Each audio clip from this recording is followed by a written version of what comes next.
Hola, somos Pilar y Patricia, las crack de las inversiones inmobiliarias en Colombia, también fundadoras de Construirte. En Construirte creemos que los colombianos pueden hacer inversiones inmobiliarias sin afectar sus finanzas personales. Te acompañamos en tu sueño de inversión inmobiliaria por medio de mentorías personalizadas y programas educativos que te permitirán realizar inversiones de manera segura y rentable y construir un patrimonio en bienes raíces. Hola, hola a todos, ¿cómo están? Un saludo muy especial. Qué rico que estén nuevamente con nosotros en nuestro podcast de Construirte, donde damos información de valor para que puedas construir un patrimonio inmobiliario de manera segura y tranquila. Y hoy no me acompaña mi socia Patricia porque está disfrutando de unas merecidas vacaciones, pero tenemos una invitada súper especial y muy atado al propósito de este podcast, que es ayudarles a construir un patrimonio de manera segura, rentable y con total conocimiento. Tenemos una súper invitada el día de hoy, Marta Piedradita. Marta es contadora pública, especialista en revisoría fiscal y auditoría externa. Eres magíster en dirección de organizaciones, docente por más de 10 años y contadora independiente por más de 20. Y vamos a hablar de un tema decisivo y muy importante a la hora de invertir en inmuebles en Colombia. Y es saber si estamos listos financieramente. Porque no solamente es revisar proyectos lindos y pues tener identificado que puedo pagar la cuota inicial mensual, es hacer otros análisis más profundos que vamos a explorar el día de hoy con Marta. Entonces, Marta, nuevamente bienvenida. Muchísimas gracias por el espacio, por esta conversación y como te lo dije antes de iniciar, por todo lo que sé que le vas a aportar a toda la comunidad de Construirte. ¿Cómo estás?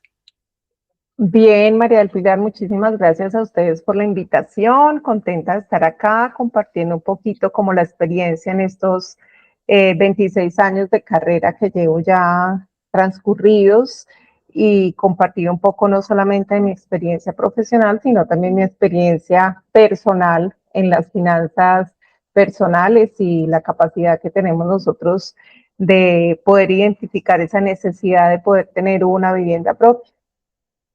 Genial, genial. Y qué rico que hables de finanzas personales porque lo hemos hablado mucho en otros episodios y es que bueno que en el colegio o en la universidad nos enseñaran esto. Creo que hace falta porque cuando salimos al mundo laboral y empezamos a recibir nuestros ingresos, hay personas que tienen pautas de casa o otras que no tienen mucha idea de cómo manejarlo. Y precisamente eso es lo que queremos compartir hoy, para que tú puedas enfocar tu vida financiera de la mejor manera y que puedas construir un patrimonio que te permita tener un futuro tranquilo, porque no solamente será la pensión lo que en unos años haga que nosotros podamos tener una vida financiera tranquila. Considero que este tipo de inversiones también son muy importantes para tener ese patrimonio seguro para cada uno de nosotros y nuestras familias. Entonces, yo quiero que iniciemos con una reflexión importante y es, si tú quieres invertir en inmuebles para invertir o para vivir, ¿está lista tu vida financiera para ello?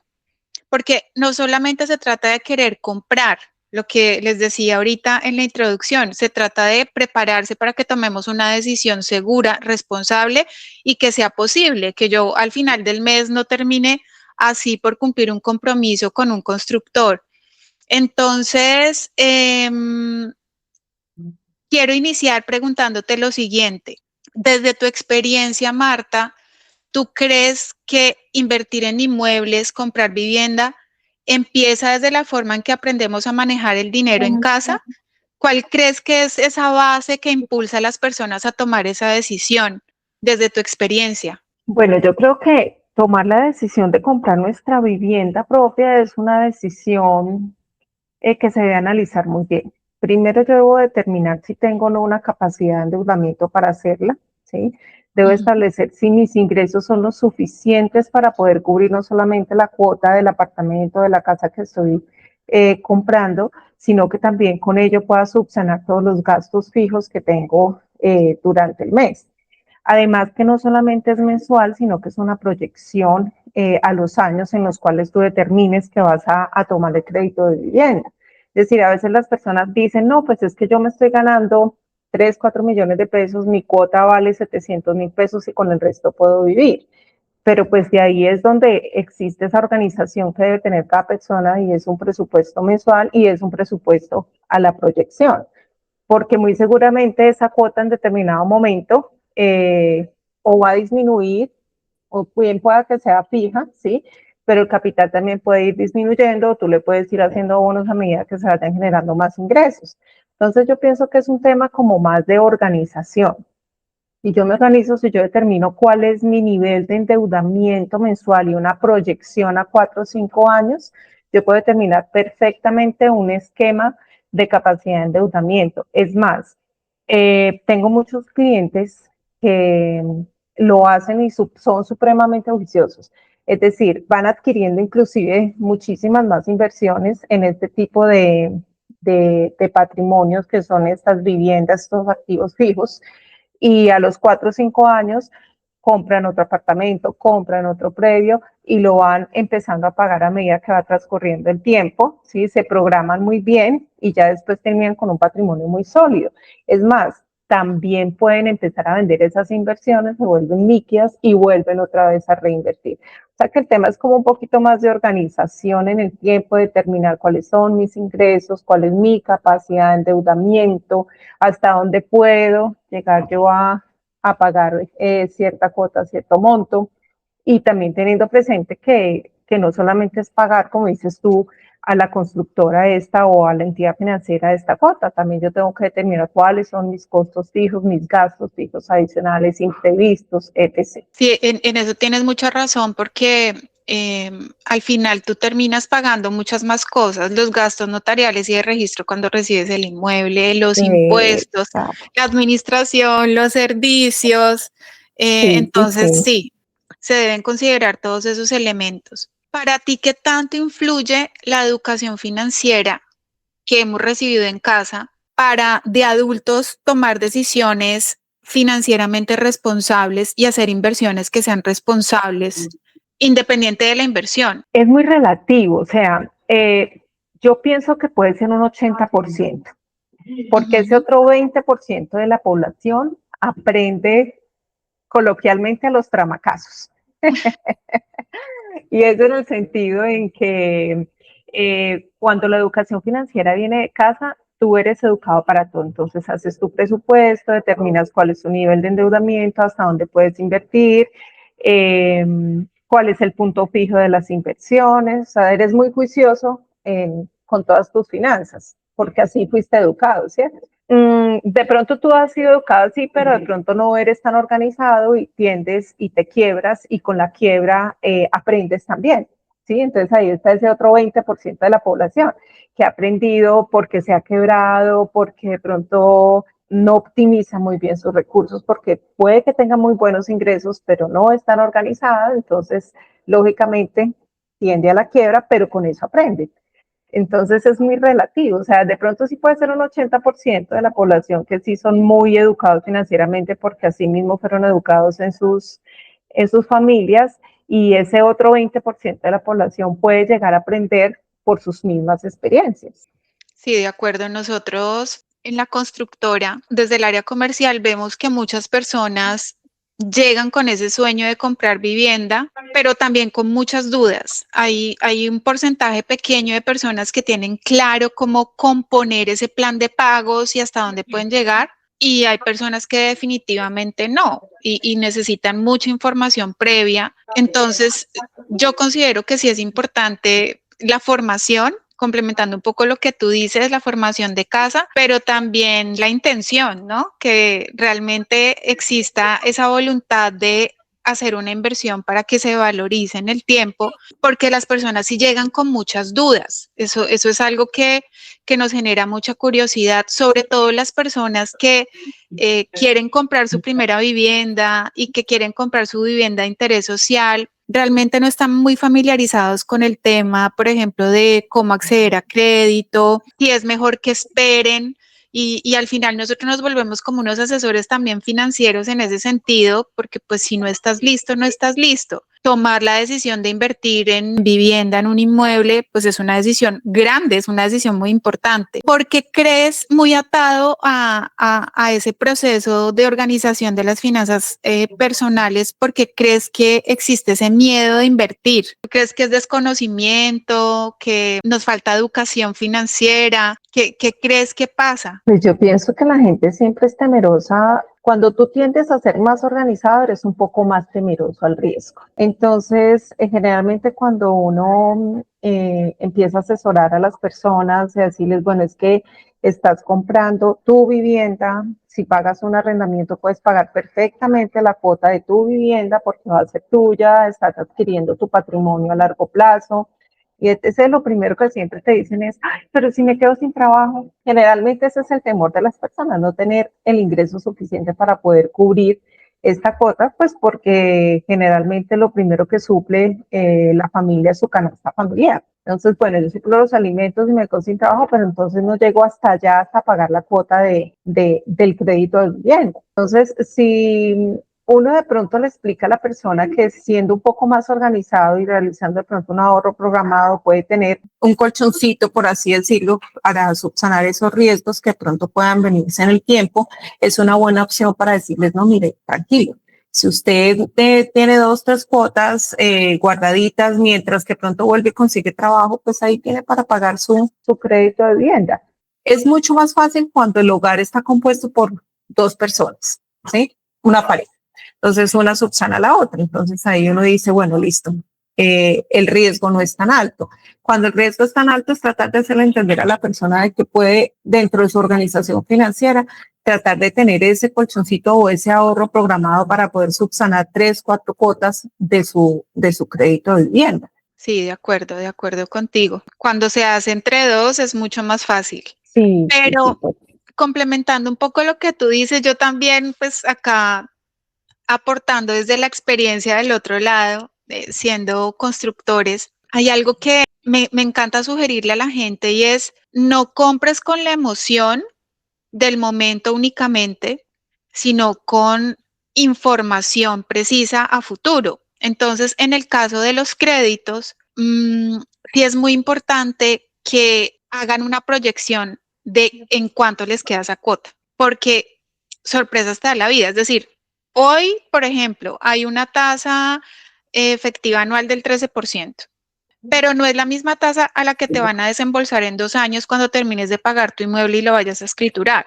Puede ser que sea un poquito más bajo, la tendencia pues es que así sea y esperemos que así sea, pero tratar como de entender ese elemento para decir, bueno, si a mí me queda una cuota aproximada de 2 millones de pesos, pues lo puedo lograr porque es más o menos lo que pago de arriendo como tú lo dices, ¿no? Eso es muy importante, hace parte del proceso para poder invertir tranquilos en vivienda. Con esto que nos has aportado, que nos has dicho del tema de educación financiera, ¿qué hábitos, el cómo? Cuéntanos un poco del cómo. ¿Qué hábitos tú consideras que pueden acercar a una persona a invertir en bienes raíces y cuáles pues la pueden alejar de ese objetivo? Bueno, mira, yo pienso que en Colombia nosotros los colombianos estamos muy dados a querer tener nuestra vivienda propia. Yo recuerdo que un profesor nos decía que tenerla es riqueza y no tenerla es pobreza. Yo pienso que el ir pagando tu vivienda es como tú decir, listo, tengo acá mi patrimonio.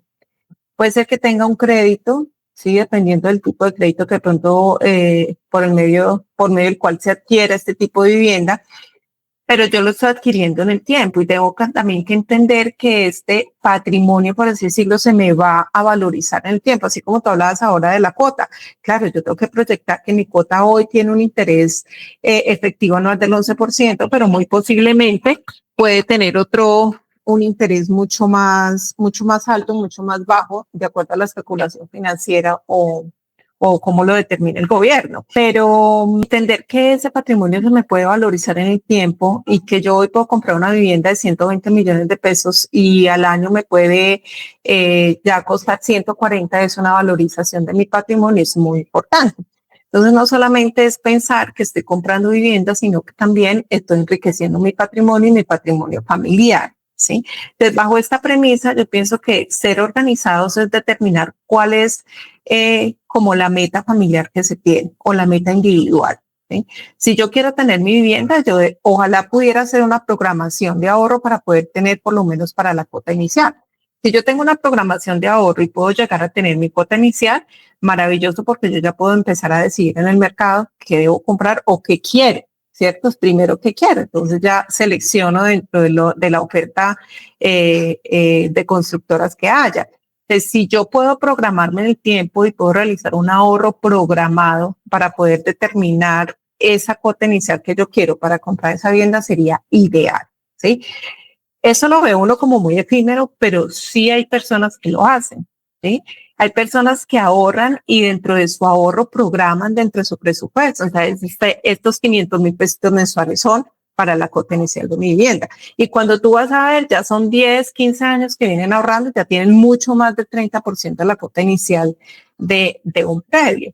Entonces yo pienso que no solamente viene la educación financiera, sino viene esas ganas como de yo poder llegar a tener mi patrimonio, enriquecer mi patrimonio, poder llegar a tener mi vivienda propia, decir, oh, qué descanso estoy, esta es mi vivienda propia, la terminé de pagar o la estoy pagando, pero sé que es mía, ¿sí? Entonces eso mentalmente en nosotros los seres humanos es supremamente importante porque nos genera una estabilidad, ¿sí? Entonces es como pienso yo que son las dos partes, ¿no? Esa parte de organización financiera, pero también es ese ánimo de yo tener la meta clara y poder establecer cómo llego a ella.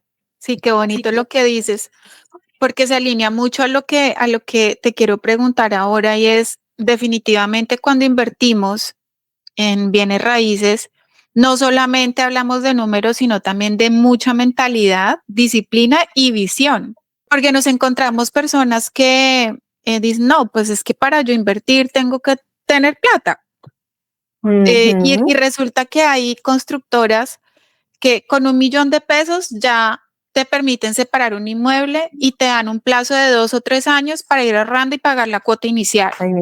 Ajá, exactamente. Entonces, no necesariamente tienes que esperar a tener el 30%. Puede ser una opción súper válida si uno ya tiene unos ahorros como tú lo dices, porque hay personas que llegan y dicen, tengo 15, 20 millones, pero no sé cómo invertir, no sé qué hacer con ellos. Si meterlos a un CDT, si invertir en vivienda, pero tú lo has dicho, pues la vivienda se valoriza.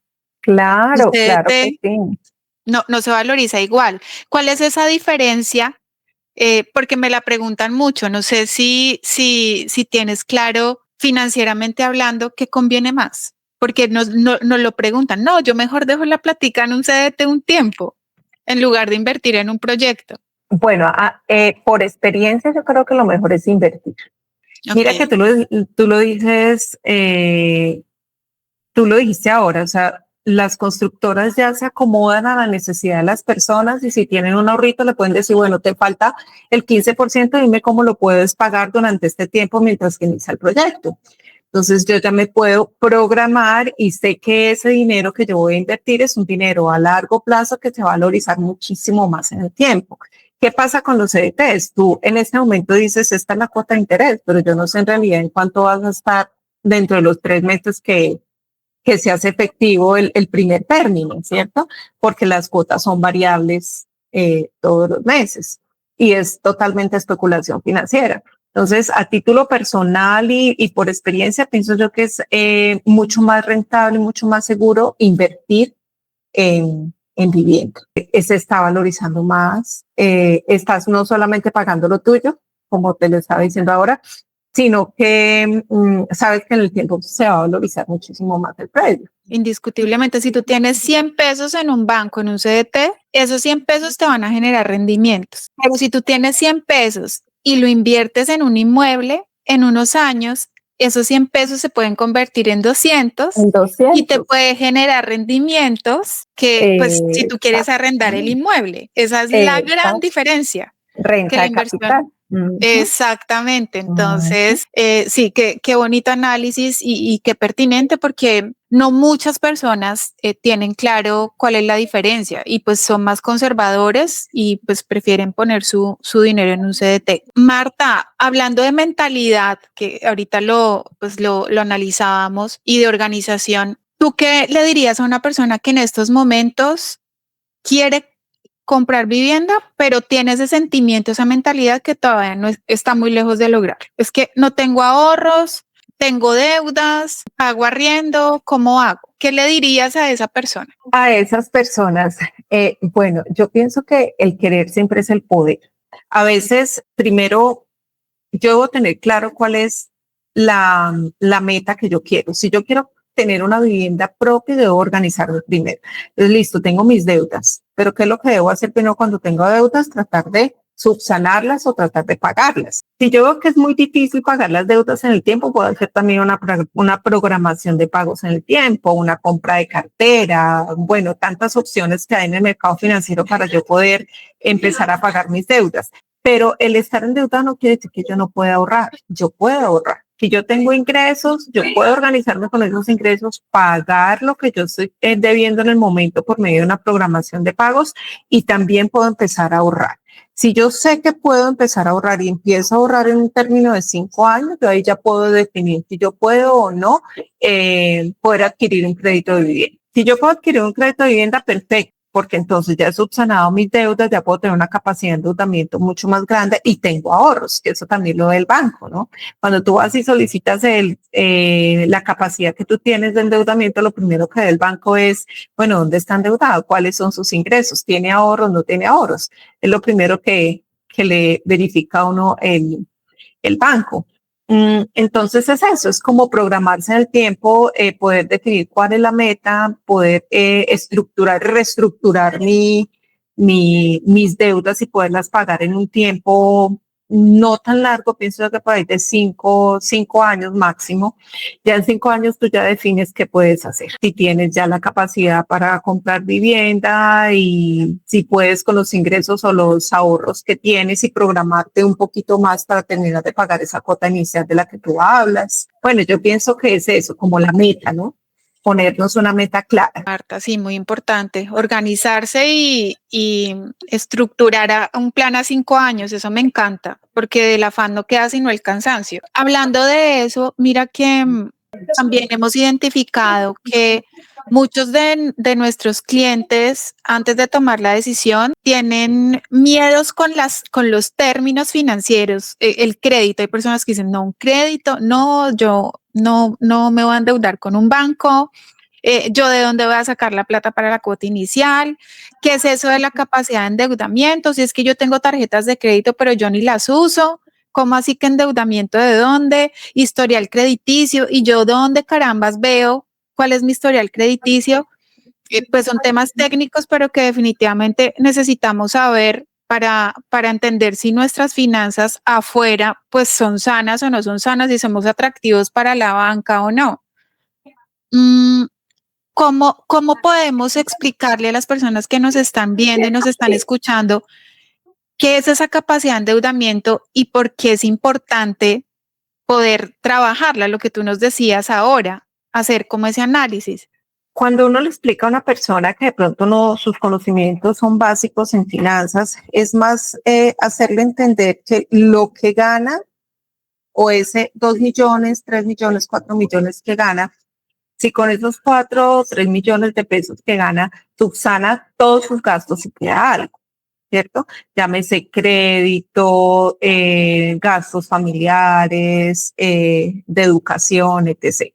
Si la persona te dice, sí, me queda algo, pero ese algo, pues la verdad lo que hago es que nos vamos a pasear, un ejemplo, ¿cierto?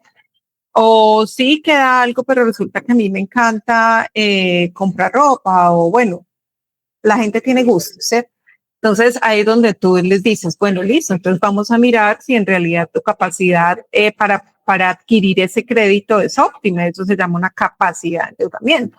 Entonces vamos a mirar si esos ingresos que tú tienes no solamente subsanan todos tus costos fijos, por así decirlo, llámese arrendamiento, servicios, educación,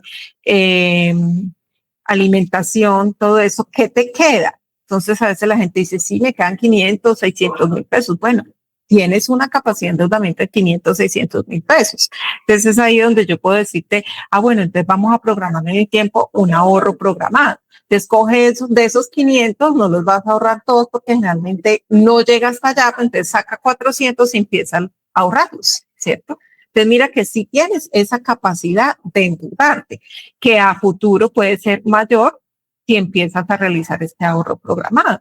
Entonces es más como eso, hacerles entender, esto es lo que yo me gano, esto es lo que yo me gasto, ¿qué me queda? Pero de lo que yo me estoy gastando son unos costos fijos, es decir, lo que en realidad yo necesito para vivir, no son los adicionales a, ¿sí? Que es ese adicional que la gente te dice, no, es que yo tengo la tarjeta de crédito, pero yo no la gasto. Bueno, magnífico, pues ahí la tiene para alguna necesidad, pero ¿qué más gasta? No, entonces que yo compro ropa, entonces que yo viajo, bueno, entonces si no haces eso, tienes una capacidad de endeudamiento un poco más alta. ¿Qué te queda mensualmente? Me quedan 300, 200 mil pesitos. Bueno, esos 200, 300 mil pesitos se pueden convertir más adelante en 500 mil. Desestructuremos todo tu presupuesto, ¿sí? Entonces, todo parte de que la gente entienda también que es importante hacer un presupuesto. O sea, esto es lo que yo me gano, esto es lo que yo tengo para mi costo fijo, costos fijos. Estos son los variables porque hay imprevistos en el hogar siempre. Y este es el pedacito que yo puedo programar para ahorrar. Y ese ahorro, como te digo yo, puede volverse a futuro esa cuota inicial de una vivienda. Sí, de acuerdo. El hábito de ahorro es importantísimo. Lo que tú dices, escribir el presupuesto en un cuaderno, en un Excel. Total. Es empezar a desglosar. Mira que hace unos años mi esposo hizo un curso de finanzas personales. Me quedé con un término que él me compartió que se llama gastos hormiga. Que son, ¿lo has escuchado? Sí, yo sé cuáles son los gastos hormiga. O sea, los gastos hormiga es que si tú tienes, un ejemplo, tú tienes tu desayuno en tu casa. O sea, me pasa a mí, por ejemplo, me voy a correr, entonces yo termino de hacer mi entrenamiento, entonces yo me siento en Pariñal y me tomo y desayuno.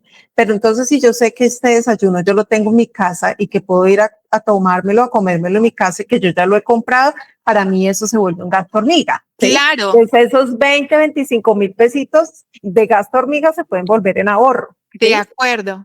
Pero si tú no los anotas, que eso fue lo que me quedó. Si tú no anotas que te gastaste 25 mil pesos en un desayuno, pero multiplicado por 5 en el mes, no identificas, venga, pues, o sea, no estamos diciendo que no te gastes 25 mil pesos en un desayuno fuera, pero que no lo hagas 5 veces, que lo hagas 2. 2, exacto.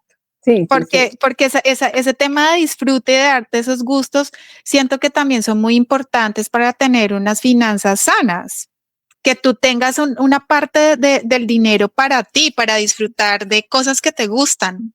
¿Tú qué opinas de eso? Lo que pasa es que yo pienso que cuando tienes la meta, al principio toca sacrificarse un poquito.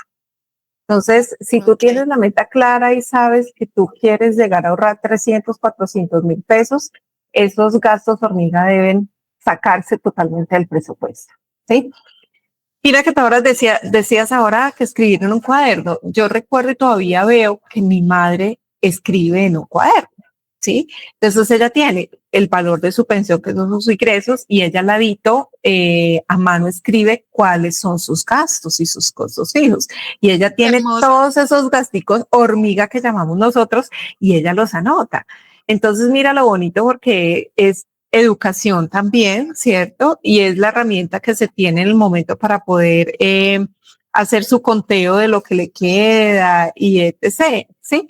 Pero entonces, a lo que yo voy es que hay que sacrificarse. O sea, si yo quiero llegar a tener mi vivienda propia, si yo quiero tener mi ahorro programado, yo quiero tener un plantecito para poder empezar, toca sacrificarse. Y hay sacrificios que en el inicio cuestan un poco, pero que después tienen una satisfacción muy grande. yo tengo amigos, o sea, yo Sí. te lo digo porque yo tengo amigos que esos gastos hormigas los sacaron totalmente de su vida. Entonces ellos nunca se sientan a desayunar conmigo, por ejemplo. Entonces, no, adiós, pero porque yo sé, y no es que sean tacaños, porque uno entiende también, porque a veces la gente dice, es que te volvió tacaño. No, entienda lo que es que tiene una meta clara. O sea, su meta clara en ese momento es ahorrar porque tiene una meta, tiene una inversión, tiene una meta financiera, ¿sí? Y eso hay que entenderlo también. Qué bonito lo que dices. Y qué bonito lo que dices de tu mamá. Y me quedé pensando, No, ¿serán esos hábitos de tu mamá los que te llevaron a amar las finanzas? ¿Por qué llegaste al tema de ser contadora y financiera? Mira que este tema yo lo tengo más arraigado por parte de mi papá. Mi papá fue Ok. funcionario de la Caja Agraria toda su vida fue funcionario de la Caja Agraria, pero lo chistoso en mi casa era que la que mandaba la parada financieramente era mi mamá y no trabajaba. O sea, ella era la que Wow. manejaba las finanzas, como quien dice en esa época la matrona, ¿sí? Entonces, no sé, todavía pues no sé, no he preguntado si mi papá le entregaba el sueldo a mi mamá, eso no lo sé, pero sí sé que, Seguro. Si ella pues manejaba las finanzas. sí, sí, pero yo sé que ya en esa época manejaba la chequera porque ella era la que la manejaba, sí. Yo Ajá. recuerdo que nos íbamos a mercar y ella era la que pagaba con el cheque, ella era la que firmaba, ella era la que nos compraba los útiles, todo, sí, pero el que trabajaba era mi papá. Pero yo pienso Sí. que puede ser por organización, porque es una mujer extremadamente organizada, ella sabe de su pensión que se gasta, que no, ella ahorra, ella es el banco de nosotras cuando necesitamos, o sea, y es eso, es esa educación financiera, también esa meta de decir, bueno, voy a llegar a mi vejez, voy a llegar con mi pensión, pero voy a llegar también con mis ahorritos y puedo disfrutar de ellos. Ay, qué linda, de verdad, qué linda historia con tu mamá. Definitivamente hay un patrón ahí que uno como hijo trae. Hay muchas Sí. cosas que uno aprende de los padres y seguramente pues de ahí vienen también muchos de tus hábitos tuyos y bueno, de tus hermanos, hermanas, no sé, pero qué bonito eso. No, porque no todo el mundo lo hace. Hablemos de los ingresos extra, porque las personas cuando están construyendo como esa meta futuro para invertir, tú nos hablabas de sus ahorros mensuales, pero consideremos también temas como las primas, bonificaciones extra, bueno, los ahorros que tú ya nos diste como unas bases para conseguir ese ahorro que quiero para iniciar con mi inversión inmobiliaria. Eh, Muchas veces las personas no saben si ahorrarlo o si gastárselo en Navidad, por ejemplo, la prima de Navidad. ¿Qué recomendaciones harías tú para esas personas que tienen esos ingresos adicionales en este tema de inversión? Mira, yo pienso, era lo que hablaba ahora, o sea, tener la meta clara es determinar también qué voy a hacer con esos ingresos extra, bien llámese prima, bonificaciones, algún ganancial, bueno, no sé. Si yo la tengo clara, yo sé que todos esos ingresos van a convertirse a futuro en parte de un patrimonio sólido, ¿sí? Que es una inversión en una vivienda. Si yo la Sí. tengo clara, sé que no, para mí va a ser más beneficioso y con más satisfacción saber que voy a invertir mi prima o mi bonificación o mi ganancial o mi herencia en una vivienda propia. Sí, tengo muchos clientes que me dicen, no, es que de la cuota inicial de mi apartamento, de mi casa, yo ya programé las dos primas del año o yo ya programé las bonificaciones y comisiones que me voy a ganar durante estos 6, 7 meses.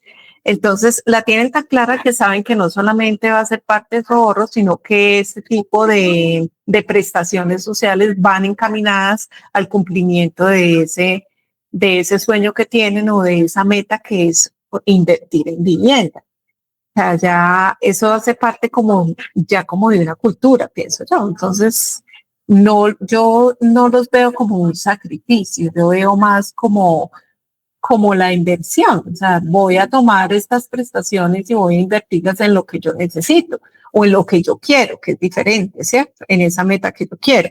Hay otras que dicen, bueno, es que yo invertí solamente una prima, la otra prima sí la voy a utilizar para tal y tal cosa, pero sabe que parte de ella la inyección. Entonces es como de acuerdo a su programación o a su planeación. Volvemos a lo mismo, planear, o sea, cómo es mi La base de presupuesto. todo. Exacto. Y para yo planear y tener un presupuesto, lo primero que debo pensar es en mi meta. ¿Qué meta tengo? ¿Sí? En este caso, no, pues quiero invertir en vivienda. De acuerdo, de acuerdo. Es que a veces tenemos una mente cortoplacista, entonces nos llegó el dinero y como, ay, me lo quiero gastar. Incluso en cosas que no necesitamos. Y ahí yo me identifico mucho, Marta, porque busco controlarme, pero soy una persona antojada. Entonces, lo que hago ahora es como mentalizarme, ¿realmente lo necesito? Si no lo necesito, no lo compro. Y creo que es una buena técnica, ¿no? Es la mejor, o sea, yo también he sido antojada y ya de un tiempo para acá ya me he puesto la meta en eso. Entonces, mi antojo digo, bueno, ¿lo necesito o no lo necesito? ¿Qué necesidad si va a suplir una necesidad, ¿cierto? No, que no va a suplir una necesidad, listo. De los 100, 200,000 pesos, 300 que me vaya a gastar en eso, entonces venga para acá, los voy a ahorrar, ¿sí? De esa misma forma, he tratado de hacerle entender a mis hijos lo mismo, ¿sí? ¿Qué es eso? O sea, uno se antoja porque sabe que tiene la plata en el momento, pero uno a veces no piensa, bueno, ¿y qué va a pasar a futuro? ¿Sí? O sea, mi papá decía algo, tienes que ahorrar para las vacas flacas, porque, Ay, sí. porque ahora engordas las vacas, pero tienes que ahorrar para cuando ellas estén flacas, ¿cierto? Para poderles dar de comer. Entonces, es más eso. Y ya con el tiempo y con la economía en Colombia y cómo estamos en este momento, entonces uno ya empieza a analizar un poco más las cosas y dice, no, entonces ya vamos a manejar un poco más el presupuesto por necesidad, no tanto por satisfacer, porque a veces los gastos no son gastos tan necesarios, sino son gastos más de satisfacer un gusto, ¿sí? Entonces, si tú tienes los ahorritos, como hemos venido comentando en este tiempo, ya sabes que si tienes unos ahorritos puedes tomar decisiones. Y qué rico no poder tomar una decisión, que es lo que yo en este momento estoy decirle a mi hijo, bueno, usted tiene sus ahorros, yo tengo estos ahorros, tenga, yo le doy y usted ponga la cuota inicial de su apartamento, que sería el ideal, ¿cierto? Entonces, a Ay, eso, por sí. ejemplo, en el momento yo le estoy apuntando.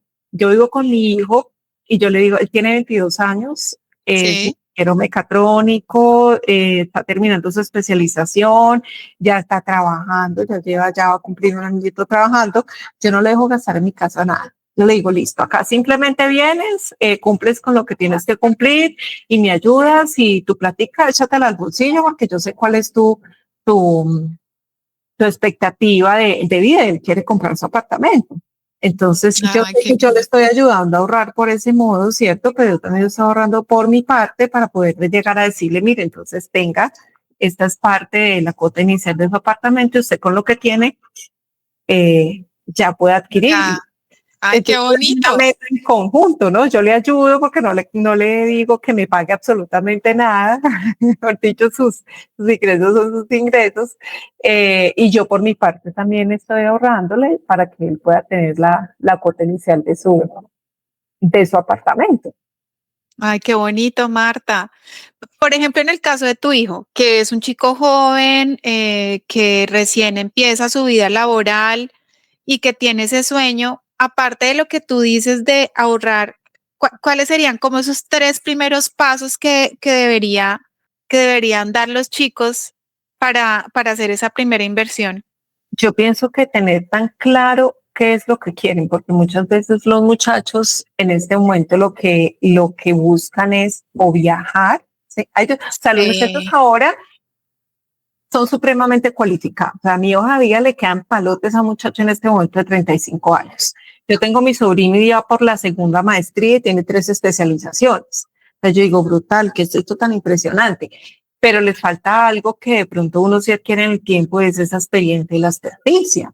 sea, son muy cualificados, pero les falta experiencia y les falta experticia. Entonces, aunque a ellos les gusta mucho adquirir conocimiento, hay que hacerles entender siempre que ellos tienen que tener una meta. Entonces, si ellos quieren viajar, ahorre para viajar. Si ellos quieren tener su vivienda propia, ahorre para su vivienda propia, ¿sí? Pero claro, lo primero es que se pongan su meta, ¿sí? Entonces, listo, me gusta estudiar, estudie, pero plan B, bueno, que me gusta viajar, ahorre para viajar. Plan C, bueno, que quiero una vivienda, ahorre para su vivienda. Pero lo primero es que determinen muy bien cuál es su meta, ¿sí? Ese es, para mí es lo primordial. Lo segundo es que yo pienso que ahora los muchachos son muy inmediatistas, o sea, viven en el momento, ¿cierto? Entonces, si yo me gano 3 millones de pesos, 3 millones de pesos me los gasté. ¿Y qué pasó con la plata?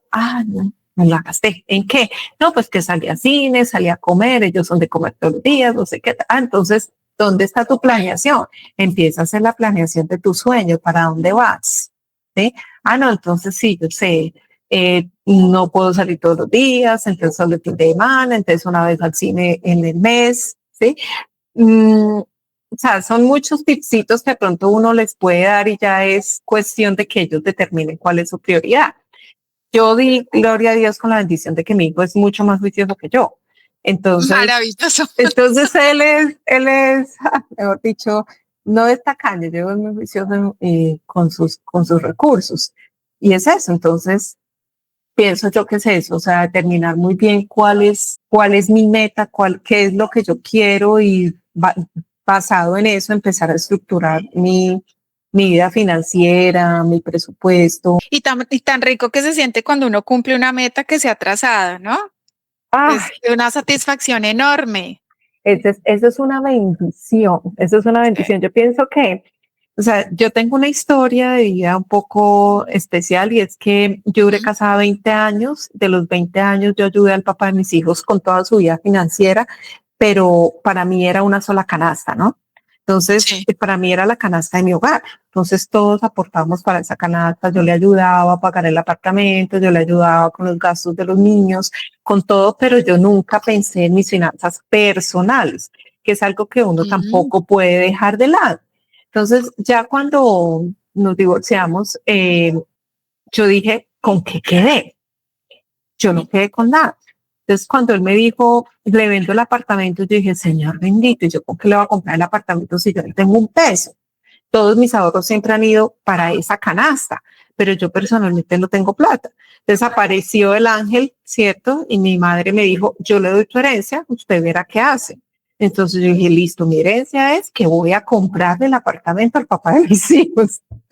¡Ay, y qué bendición! Mira, entonces hice un crédito, un leasing habitacional porque no me alcanzaba para todo, pero ya en este momento del apartamento debo un 30-40%. O sea que en estos años he pagado lo que es mío, ¿cierto? Entonces mira lo tan importante también pensar de que listo, es una canasta, pero yo también tengo que pensar en mis finanzas personales. Maravilloso, maravilloso. Cuando ya tenemos pareja, es muy importante plantearse cómo se van a manejar esas finanzas familiares, pero también cómo se van a manejar las finanzas personales para esos sueños personales, individuales, porque obviamente la mayor parte del tiempo, pues los sueños van en familia, ¿no? En lo que tú dices, esa canasta, pero qué bonito que lo digas. Es importante pensar en los sueños individuales, en un viaje que quiera hacer, en algo que quiera comprar, en un carro que quiero comprarme, que no es una inversión, pero muchas veces y dependiendo del sitio donde tú vivas es una necesidad. Sí. Entonces, qué bonito eso que dices y tienes toda la razón. Ahora, ya para ir terminando, voy a hacerte unas preguntas rápidas con respuestas cortas para que podamos ir dejando unas ideas como muy claras a las personas que nos escuchan y nos ven. Para ti, en una palabra, comprar vivienda requiere planeación. El error financiero más común antes de comprar vivienda. No planear. Un hábito que ayuda mucho a prepararse para comprar vivienda. Ahorrar. De acuerdo. ¿El miedo a comprar vivienda nace de no poder hacerlo o de no tener suficiente información? No tener información. ¿Qué es más importante, ganar mucho o saber organizarse? Saber organizarse. Un consejo para alguien que quiere empezar a organizar sus finanzas personales hoy. Informarse. Marta, súper lindo. Yo me quedaría hablando contigo 2 horas más Tan porque a mí linda. este tema también me encanta.